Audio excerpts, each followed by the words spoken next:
Hey guys, Mark Lyon here, Lion Horses. Today we're going to talk about, for our Friday philosophy, we're going to talk about, do you trust your horse or should you trust your horse? And we've talked before about, does your horse trust you? And there's a lot of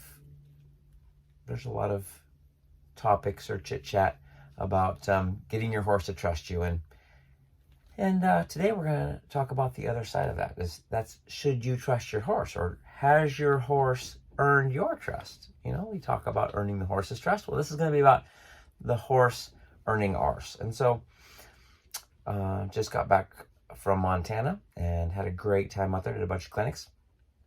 Had a good time, and we did some colt starting stuff and some trail obstacle stuff, and then we went in a 4-day pack trip into the Bob Marshall Wilderness. So it's back there a ways. Had a great time. Saw some good wildlife. It was a good time. And got back, and so me and some friends were talking about, just trail riding and stuff like that. And yeah, going back there is a little bit more than your average, little jaunt down the trail. It's anyway, we were talking about, I made the comment that I was surprised, maybe even more than surprised, shocked, maybe a little bit of a better word, at the caliber of horse people would trust with their life. And when we go trail riding, sometimes trail horses are the blue collar workers. Maybe they don't have the esteem, or they're not as highly esteemed as maybe some of the show horses.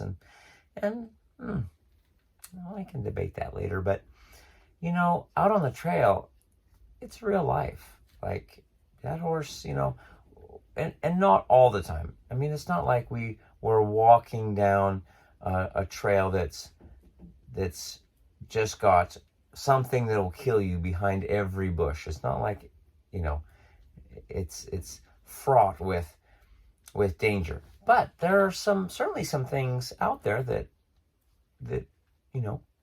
could cause you to get hurt or injured.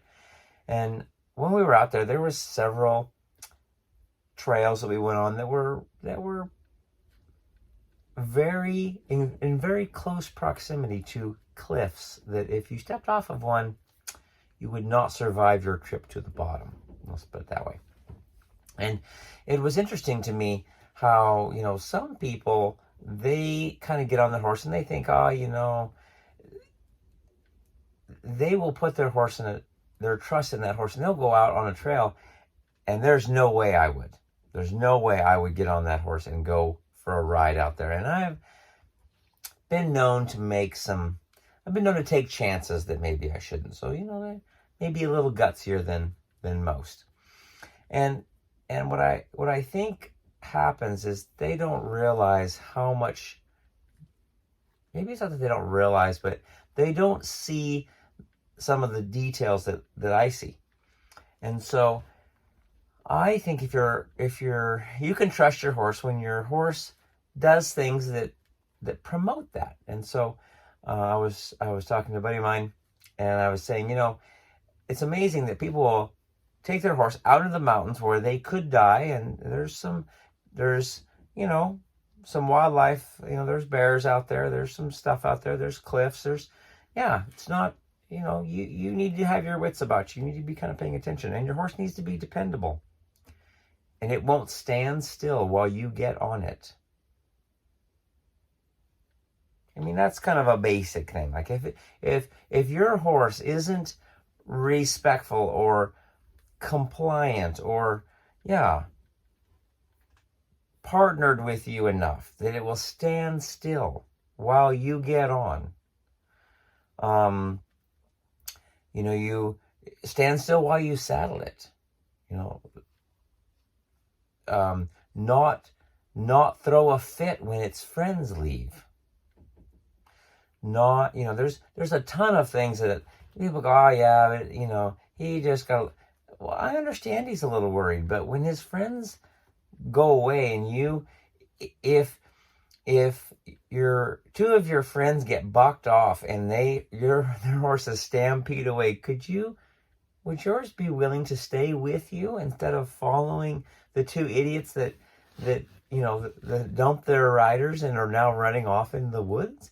Like, for me, I want to be able to trust my horse, and I do, but I also make sure, and I want my horse to trust me, but I'm not going to take chances with my life with a horse that I can't even get to stand still while I climb on, or won't side pass over to move out of the way of a danger. So when we're going along, we just kind of need to keep that in mind. And so that's kind of today's philosophy: is, can you trust your horse? Has your horse demonstrated that you could trust him? Does he not try to leave the moment your foot hits the stirrup? Could you, if you got injured, could you bring him over close to a stump or a log to get on? Could you, if the horses got panicked and rushed off, would yours stay with you, or would it decide that it wants to leave too? If something kind of scary happened, would your horse listen to you and try to do what you told it to do, or would it say, "No, I know better than you. I'm going to do something else"? So, like I say, when you're going trail riding, I think some of us, we don't think that the horse has to be as trained, and maybe he doesn't have to do as high a gymnastics, or be as physically athletic as a show horse, a jumper, a reiner, a cow horse, or whatever. But they have to be just as obedient. They don't have to do a lot of crazy things, but they have to be solid and they have to be dependable. So be careful when you guys are riding. Remember, we need to kind of help our horse understand that we're of this, in this relationship, we are the ones with the higher level of intelligence.